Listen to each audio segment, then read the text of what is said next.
Hello everyone, my name is Aidar, and in this video tutorial I will show you how to do the catchment characterization using Google Earth Engine. So first of all, we need to get access to the Google Earth Engine. You need to go to this website, googleearthengine.com, or you can just Google Earth or you can just type to the Google search Google Earth Engine and click to this website. Now we are here at the Google Earth Engine, the official page, and you need to click to the Get Started in the right top corner. It will redirect you and ask you to choose your Google account. And for Google Earth Engine, you need to have a Google uh, Gmail account. So you need to uh, click on your account and you will have to create a cloud project for it. And if you don't have it, you need to register it first and then you don't have to worry about it. And we have here two options: paid usage for commercial businesses and governmental operations, and unpaid usage for non-profits, education, research, training, and media. So for this tutorial, I will be using the unpaid usage, and here we have types of unpaid usage: academia and research, government, certain agencies, research, non-profit, news, training, educational purposes.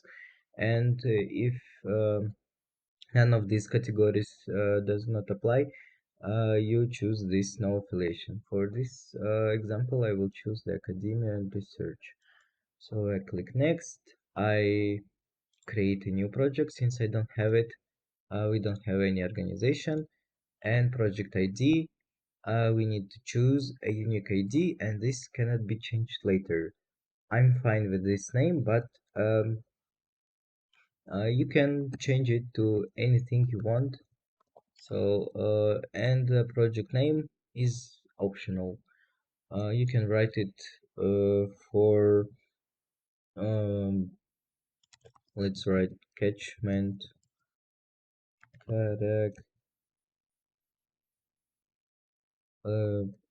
characterization. So let's continue.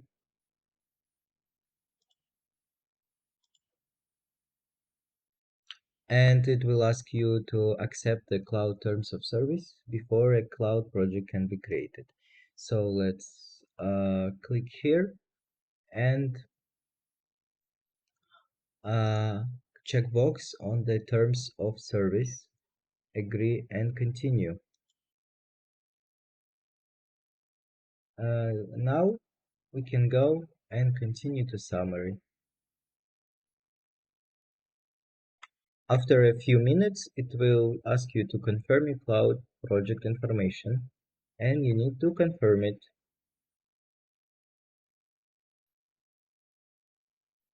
So now we have it, the project registered, our account is registered, and now we can have a Earth Engine code editor. Uh, uh, and it will take a tour for its features. Uh, let's look at them.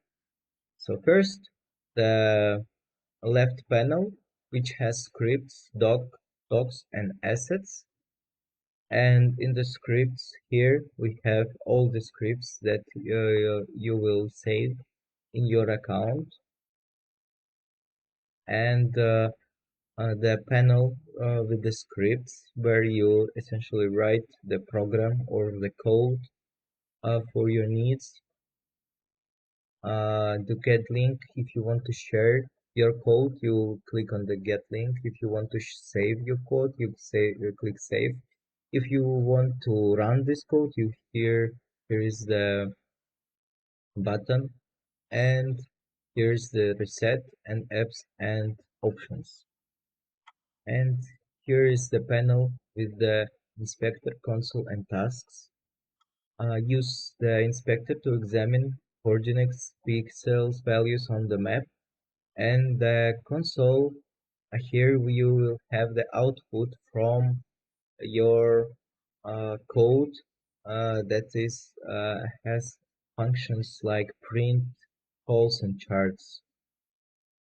And here is the interactive map where you can see the geometries you create and other imaginary analysis results. And here in the search bar, you can search for places and datasets that are available in Google Earth Engine. And here we have a cloud project. You can click there to get more information there. So that's all for the interface, and now we will continue with the basin characterization process. In the book, you will find the script to basin characterization script, and this link will take you to the script in the Google Earth Engine.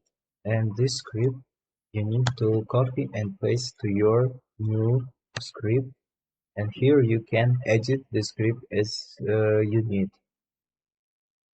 And close the link, and here we need to edit only one line. It is the location of the shapefile that contains the shape of the watershed that we downloaded before in the previous video. And in order to get the address to this shapefile, we need to firstly upload the shapefile that we downloaded from the MG Hydra to the Google Earth Engine. How to do that? And we go to the section assets on the left panel, and here we click on the new, and we click on the shape files. Here we select the source of the files, and we open the location of our watershed shape files, and we choose them, and we choose all these files. Click open, and then click upload, and in the tab tasks on the right, we can see the process of the upload, and it will take a few seconds or few minutes depending on your file size. Once the upload of the watershed shapefile is complete, this upload task will turn into the blue color, and if you cannot find it on the assets on the left, you just need to click refresh, and here it's appeared here. And now we can organize it a little bit. We can create a folder, call it shapes, and drag our shapefile into the folder shapes. And now we have it under our assets, folder shapes and watershed. And then we have a question: how to get this address to this file? So we need to left click on the watershed, go look at the table ID, click copy, copy this table ID, and just paste to this line area of interest, AOI. And after that, we can click run. And here we go. On the map, we can see this elevation map. And now with the land cover classification appearing. And in the tasks, we can see that we can download land cover and our elevation, digital elevation model.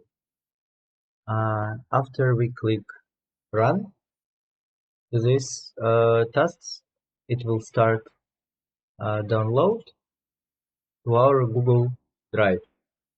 So I will cancel it right now because I already downloaded it. It took around 10 minutes. And now I go to the console and I can see the table with our land classification. And we can now save our script. Let's click save and we can create a file name. We can call it Basin characterization. Okay, and now our script is saved and we can use it in the in the type of scripts.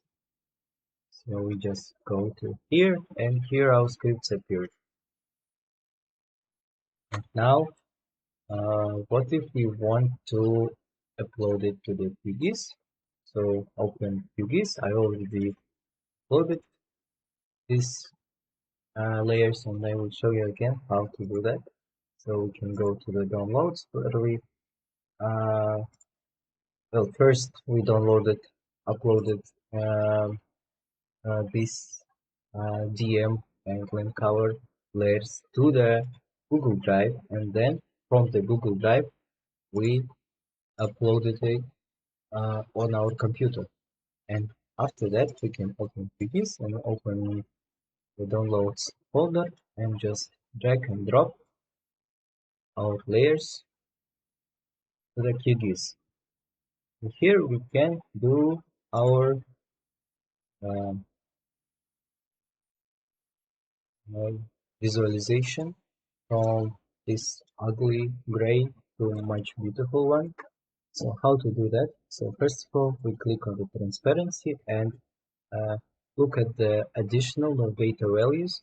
Here we add 0 and click apply and look this our DM looks much better. And now go to the symbology, choose single band pseudo color, choose the color frame, create new color frame and choose the catalog CPT city. Okay, and after that look at the topography and then choose any palettes for topography that you like. I will use the wiki here, apply, okay. Now we have much more beautiful DM layer. And here is, we will do the same for the land color. So transparency, additional data value 0, apply, okay. And as you can see, the legend for this map is a little bit messed up. So we'll fix it, but we can classify. It waits a few moments, and now it looks much better. But you will not understand this 10, 20, what is it? It's so first of all, this is land cover map, and it's not understandable to a human. What is this 80? So let's go back to the Google Earth engine, and here we can find our land cover data was taken from image collection ESA world cover V200, and we can just type in the search world cover V200, and here is it, cluster. We open it and we have the description of European Space Agency world cover. Click up to the bands and here we can see the class table map. And from here we can see, for example, 80 means permanent water bodies. And from here we can adapt our legend here and write at 80 it's permanent water bodies. And for example, for 30, it's grassland,